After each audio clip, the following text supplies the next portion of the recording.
राम राम सभी को। My self नवीन कुमार और एक ऐसी कंपनी जो कि कंस्ट्रक्शन बिजनेस के अंदर में काम करती है। जैसे बड़ी बड़ी कंपनियों से कंस्ट्रक्शन का काम लेती है और बाद में सब कॉन्ट्रैक्टिंग के ऊपर में दूसरी छोटी मोटे जो लेबर होते हैं या फिर लेबर के जो छोटे मोटे जो डिपार्टमेंट्स होते हैं उनके थ्रू काम करवाती है। जैसे मान के चलिए कि कोई बड़ी कंपनी से ऑर्डर लिया, बाद में बीच में बिचौलिया बन गई और बाद में वही जो ऑर्डर है किसी दूसरे काम से किसी दूसरे लोगों से करवा लिया, जो लेबर एजेंसीज होती हैं उनसे। तो इस तरीके से जो काम लेने का काम करती है ये एक कंपनी है मेसन इंफ्राटेक, जो बिचौलिए का एज ए रोल प्ले करती है। ये अपना आईपीओ लेके आ रही है और स्टॉक मार्केट में पैसा उठाने की कोशिश कर रही है। तो अब इस आईपीओ में हम ये जो डिटेल एनालिसिस है इसमें हम ये चर्चा करने वाले कि कंपनी फ्यूचर में स्टॉक मार्केट में किस तरीके से परफॉर्म कर सकती है और लिस्टिंग गेन हमें कितना एक्सपेक्टेड है, और इसी टाइप की कंपनियां जो ऑलरेडी स्टॉक मार्केट में लिस्टेड है उनको मार्केट ने कितनी वैल्यू दे रखी है उसके हिसाब से कंपेरिजन भी करने की कोशिश करेंगे। सो पॉजिटिव्स एंड नेगेटिव्स दोनों देखने की कोशिश करेंगे। Let's proceed with this. So basic detail की बात करते हैं 24 जून से 26 जून के बीच में इस कंपनी का आईपीओ खुलने वाला है, जिसमें कोई भी भाई अप्लाई कर सकता है। ये छोटी कंपनी का आईपीओ है, एसएमई कंपनी सेगमेंट का आईपीओ है, जो एनएसई एसएमई जो इमर्ज प्लेटफॉर्म है वहाँ पर लिस्ट होगा। कंपनी इस आईपीओ के थ्रू 30 करोड़ 46 लाख रुपए उठा रही है और पूरी जो वैल्यू लगा रही है वो 112 करोड़ रुपए पूरी कंपनी की वैल्यू लगा रही है खुद की। अब यहाँ पे अगर चर्चा करते हैं, कंपनी ने 64 रुपीज़ का प्राइस रखा है, 2000 का लोट साइज़ है, तो यहाँ पर आपने 1,28,000 रुपये की ज़रूरत पड़ने वाली एक लोट के साथ में एक आईपीओ की फाइल लगाने के लिए।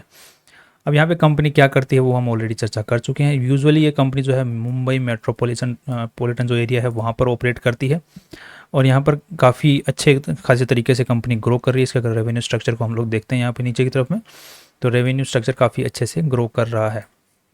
Everything is going great till now. इस साल का भी अगर हम प्रोजेक्टेड बेसिस के ऊपर में देखते हैं तो कंपनी अच्छा खासा लगभग 70 करोड़ के आसपास में 70 से 75 करोड़ के आसपास का रेवेन्यू जनरेट कर लेगी, जो कि पिछले साल के मुकाबले अच्छा है, ग्रोथ अच्छी है। नेट प्रॉफिट्स भी कंपनी ने पिछले 9 महीनों के अंदर में ही 5 करोड़ रुपए नेट प्रॉफिट्स कमा लिए हैं। नाउ दैट्स अगेन गुड, और पिछले साल के मुकाबले अच्छी ग्रोथ यहाँ पर भी देखने को मिल रही है। जब लगभग इसको अगर हम प्रोजेक्शन बेस पर डालते हैं तो 6.5 करोड़ से 7 करोड़ के बीच में कंपनी कहीं पर कमा लेगी net profits. That's again good, जो कि पी रेशियो के हिसाब से अगर निकालते हैं हम लोग तो ये लगभग कितना 17 के 18 का पी रेशियो निकल के आता है। That is again good, right.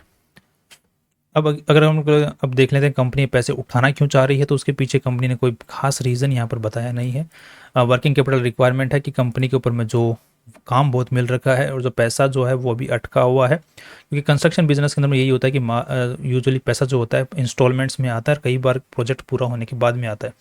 तो जो काम तो कंप्लीट करना पड़ेगा, तो उसके लिए वर्किंग कैपिटल रिक्वायरमेंट मतलब कैपिटल की ज़रूरत है उस काम को पूरा करने के लिए, तो उसके लिए पैसों की ज़रूरत है, ऐसा मेन कंपनी ने बोला है, राइट। अब यहाँ पर इसी चीज़ को अगर हम लोग इनकी आरएचपी के साथ में कंपेयर करके देखते हैं तो यहाँ पर ये चीज़ सही भी साबित होती हुई दिख रही है। अगर हम लोग देखेंगे यहाँ पे कि पिछले साल के मुकाबले इस साल ट्रेड रिसीवेबल्स बढ़ गए हैं लगभग 7 करोड़ रुपए से, 22 करोड़ का ट्रेड रिसीवेबल्स है। अब यहाँ पे इनके पास में अगर करंट एसेट्स और करंट लाइबिलिटीज़ की अगर बात करते हैं तो करंट लाइबिलिटीज़ 38 करोड़ की हैं, और करंट लाइबिलिटीज़ को पूरा करने के लिए इनके पास में करंट इन्वेस्टमेंट्स हैं 47 करोड़ की। बस उस 47 मतलब करंट लाइबिलिटीज़ को पूरा किया जा सकता है आराम से, एक्स्ट्रा पड़ा हुआ है एसेट्स के फॉर्म में। और दिक्कत ये है कि करंट एसेट्स के अंदर में यहाँ पे इन्वेंट्री की फॉर्म में पड़ा हुआ है 15 करोड़, तो और 22 करोड़ रुपए पड़ा हुआ है कैश रिसीवेबल्स के अंदर में। तो ये माल जब पैसा जब आएगा तब आएगा, बट ये पेमेंट तो करना पड़ेगा क्योंकि ये तो ट्रेड्स पेएबल है। करंट एक तो करंट लाइबिलिटीज़ हो गई, एक ट्रेड्स पेएबल है कि माल और लेने के लिए पैसा देना पड़ेगा, और एक शॉर्ट टर्म बोरोइंग हो गई जैसे 6 करोड़ की 4 करोड़ की, ये जो ड्यूज़ हैं ये भी पे करने पड़ेंगे 10 करोड़ के, तो इनके लिए पैसों की ज़रूरत है। अब ये तो पैसा जब आएगा तब आएगा, बट वो तो पे करना पड़ेगा, राइट। और कैश की फॉर्म में आज के पास में कंपनी के पास में सिर्फ 2 करोड़ रुपए हैं। सो ये थोड़ा सा कंपनी को ट्रेड रिसीवेबल्स जो वर्किंग कैपिटल रिक्वायरमेंट है उसके लिए कंपनी ने बोला है। नेक्स्ट अगर देखते हैं अब कंपनी के पॉजिटिव्स एंड नेगेटिव्स आज के बारे में, तो यहाँ पर सबसे पहले देखते हैं कंपनी के जो मालिक लोग हैं उनके पास में आईपीओ से 98% शेयर होल्डिंग थी, 72% के आसपास में रह जाने वाली है आईपीओ के लिस्टिंग के बाद में। सो अच्छी खासी फिर भी रह जाने वाली है। नो दैट्स गुड कि मालिक लोग स्टिल एक जो जिन्होंने कंपनी स्टार्ट की है वो अभी भी इंटरेस्टेड है कंपनी में और बहुत अच्छे खासे तरीके से इंटरेस्टेड है।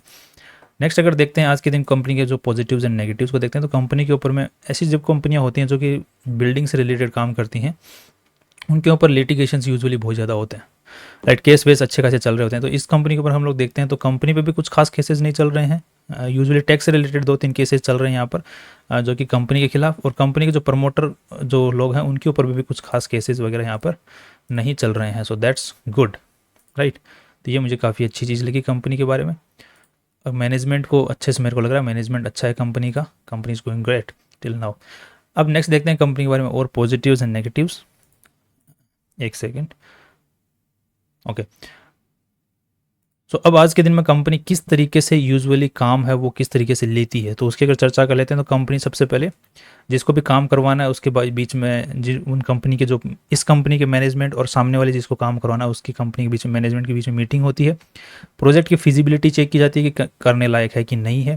बाद में फाइनल कोटेशन जो रेट्स होती हैं वो तय होती हैं कि इतना काम करने के अंदर में इतना पैसा लगेगा। फिर बाद में साइट विजिट होती है कि कहाँ पर काम करना है, और बाद में क्लाइंट स्ट्रेटेजी मीटिंग बनती है कि किस तरीके से काम पूरा किया जाएगा। उसके बाद में जो क्लाइंट स्ट्रेटेजी मीटिंग कि अब किससे काम करवाना है और किस तरीके से काम करवाना है, जो सब कॉन्ट्रैक्टर्स वगैरह सेलेक्ट कर लिए जाते हैं। उसके बाद में जो लेबर कॉन्ट्रैक्टर्स हैं उनके साथ में कोऑर्डिनेट किया जाता है कि किस तरीके से काम करना है, क्योंकि अब क्लाइंट से तो प्रोजेक्ट आ गया, अब क्लाइंट बिचौली कंपनी है तो अब इसको जो क्लाइंट को चाहिए वो चीज़ देनी है क्लाइंट को बनवा के। तो अब ये सब कॉन्ट्रैक्टर्स जो होते हैं, लेबर जो डिपार्टमेंट्स होता है कॉन्ट्रैक्टर्स, उनके साथ में कोऑर्डिनेट करते हैं कि इस तरीके से हमको चीज़ बना के दो, ये काम हमें करना है, इस तरीके से करना है। उसके बाद में मास्टर स्केड्यूल बनता है किस तरीके से प्रोजेक्ट जो चलेगा कितने टाइम में कंप्लीट होगा। उसके बाद प्रोजेक्ट मैनेजर, कंस्ट्रक्शन होता है, इंस्पेक्शन होता है, कंप्लीट हो जाता है। सो ये पूरा फ्लो है, राइट, काम किस तरीके से होता है इस कंपनी के अंदर में। नेक्स्ट अगर देखते हैं कंपनी के पास में आज के दिन 190 करोड़ के प्रोजेक्ट्स चल रहे हैं, जिनमें से काफ़ी तो कंप्लीट हो चुके हैं, काफ़ी अभी तक शुरू भी नहीं और कुछ हैं जो कि भी बीच में चल रहे हैं। तो दैट इज़ अगेन ओके। सो 190 करोड़ के प्रोजेक्ट चलना is very good thing. Next अगर देखते हैं अब 190 करोड़ के अब जिनमें कंप्लीट हो चुके हैं उनकी रिसिप्ट तो बन चुकी हैं, बट यहाँ पे पैसा अभी तक पेमेंट हुआ नहीं है, बिकॉज फाइनल जो कंप्लीशन सर्टिफिकेट होता है वो अभी तक जारी नहीं किया तो अभी तक पैसा अटका हुआ। इसलिए हम लोग ट्रेड रिसीवेबल्स में चेक कर पा रहे हैं कि अच्छा खासा ट्रेड रिसीवेबल्स कंपनी का पड़ा हुआ है, बिकॉज फाइनल कंप्लीशन सर्टिफिकेट यहाँ पर नहीं दिया है अभी तक। नेक्स्ट अगर देखते हैं अब कंपनी के पास में आज के दिन खुद के पास में कोई प्रॉपर्टी वगैरह है, तो यहाँ पर देख पाएंगे कि कहाँ कंपनी के पास में अच्छी खासी प्रॉपर्टीज़ वगैरह खुद के नाम पे हैं। जैसे ये प्रॉपर्टी ऑफिस यूज़ में काम मिली जा रही है, ये प्रॉपर्टी ऑफिस यूज़ में, ये वाली प्रॉपर्टी है जो कि अंडर कंस्ट्रक्शन है, कंपनी के नाम पे ही है, राइट। ये 71 लाख में दी गई थी, ये 97 लाख में ली गई थी, ये 1 करोड़ 25 लाख में ली गई थी, ये 90 लाख में ली गई थी। ये कुछ प्रॉपर्टीज़ हैं जो कि कंपनी ने किराए पे भी ले रखी हैं, लेबर्स जो कंपनी के जो एम्प्लॉयज़ होते हैं उनको अकोमोडेशन देने के लिए, राइट। अब ध्यान रखिए कि कंपनी जब इस टाइप की कॉन्ट्रैक्ट लेती है तो उसके लिए एरिया जो होता है वो एक तो ऑफिस हो गया, मान के चलिए कि वही दूसरी जगह पे मेन ऑफिस है। अब मान के चलिए कोई साइट चल रही है यहाँ उनके जो मेन ऑफिस है वहाँ से 100 किलोमीटर दूर, राइट, या फिर 150 किलोमीटर दूर, तो वहाँ के जो कंपनी के जो एम्प्लॉयज़ होते हैं वो यहाँ से उठ के फिर वहीं रहने लग जाते हैं ताकि काम को देखते रहें कि किस तरीके से काम चल रहा है और जिस तरीके से हाँ क्लाइंट को चाहिए उस हिसाब से चल रहा है कि नहीं। तो एम्प्लॉयज़ को अकोमोडेशन भी देना पड़ता है। सो ये भी सुविधा कंपनी ने किराए पे लेके दे रखी है। सो अच्छी खासी कंपनी के पास में रियल एस्टेट के अंदर इन्वेस्टमेंट भी अच्छा खासा खुद का है, ऐसा नहीं कि किराए पे ही है सब कुछ। सो अब अगर हम कंपनी का पूरा एक स्ट्रक्चर दिमाग के अंदर बनाना चाहें, सो एक कंस्ट्रक्शन बनाने वाली कंपनी है, कंस्ट्रक्शन का काम करने वाली, बिचौलिए का काम करती है, साइट देखती है, कस्टमर और लेबर के बीच में काम रोल प्ले करती है, और इसके पास में खुद के पास में ऑफिसेज हैं, खुद की बिल्डिंगें हैं, खुद का इसके पास में रियल एस्टेट इन्वेस्टमेंट भी है, और अच्छे खासे प्रोजेक्ट्स आज के दिन कंप्लीट कर रही है। कुछ प्रोजेक्ट कंप्लीट हो चुके हैं, कुछ कंप्लीट की तरफ में जा रहे हैं, रिसिप्ट्स अभी तक कट चुकी हैं बट पैसा अभी तक पूरा आया नहीं है। सो और पैसा अच्छा खासा कमा रही है और ग्रोथ बहुत अच्छी है कंपनी के अंदर में। सो ये पूरा एक स्ट्रक्चर बन रहा है हमारे दिमाग में कंपनी के रिलेटेड। मैनेजमेंट भी कंपनी का अच्छा है। अब इसको कंपेयर करके देख लेते हैं एक बार दूसरी कंपनी के साथ में। तो यहाँ पे 17 का हमने पी रेशियो निकाला था। सो अगर इसको 17 के पी रेशियो को अगर हम कंपेयर करके देखते हैं दूसरी लिस्टेड कंपनी के साथ में, तो ये 22 के पी रेशियो है। सो इसके बेसिस पे कंपनी का स्टॉक ऊपर जाना चाहिए, लगभग 40% के 30-40% के हिसाब से लिस्ट होना चाहिए एटलीस्ट। और इस कंपनी के मुकाबले अगर देखते हैं तो यहाँ से कंपनी का जो स्टॉक है वो लगभग 70 to 80% ऊपर तक जाना चाहिए। सो पी रेशियो कमाई अच्छी कर रही है लिस्टेड कंपनी के मुकाबले, सो ऊपर जाना चाहिए स्टॉक प्राइस पी रेशियो के हिसाब से।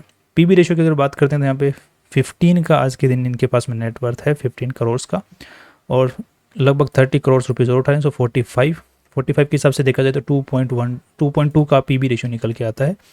2.2 के पी बी रेशियो को अगर हम लोग कंपेयर करके देखते हैं तो यहाँ पे 1.8 और इसका है 1.7। सो दोनों के ही मुकाबले जो कंपनी ने अपनी वैल्यू लगाई है वो ज़्यादा लगाई है कंपेरेटिवली जो ऑलरेडी स्टॉक मार्केट में लिस्टेड कंपनियां उनके मुकाबले। सो ओवरऑल अगर देखा जाए पी बी रेशियो और पी रेशियो को दोनों को ही अगर साथ में मिलके दूसरी लिस्टेड कंपनियों के साथ में कंपेयर किया जाए तो कंपनी ने अपनी जो वैल्यू लगाई है उसमें ज़्यादा ऊपर उछाल की उम्मीद थोड़ी कम है कंपेयर करते हैं उसके हिसाब से लगभग 10-20% के आसपास के ऊपर का उछाल है। बाकी कंपनी ने अपनी वैल्यू ठीक ठाक लेवल के ऊपर में लेके आ रही है आईपीओ प्राइस। सो अब बाकी जो ऊपर जाता है तो जीएमपी और बिचौलिए, जो जिसको मैं बिचौलिए बोलता हूँ इनको, मार्केट मेकर्स को, तो ये अपना कुछ चाल चलते हैं। और जीएमपी बेसिस पे, क्योंकि छोटी कंपनी 100 करोड़ रुपए की डेवलपर कंपनी, तो हो सकता है कि एक बार को बूम देखने को मिल सकता है यहाँ पर। सो कंपैरिजन बेसिस पे हमें कुछ खास वैल्यू मिल नहीं रही है।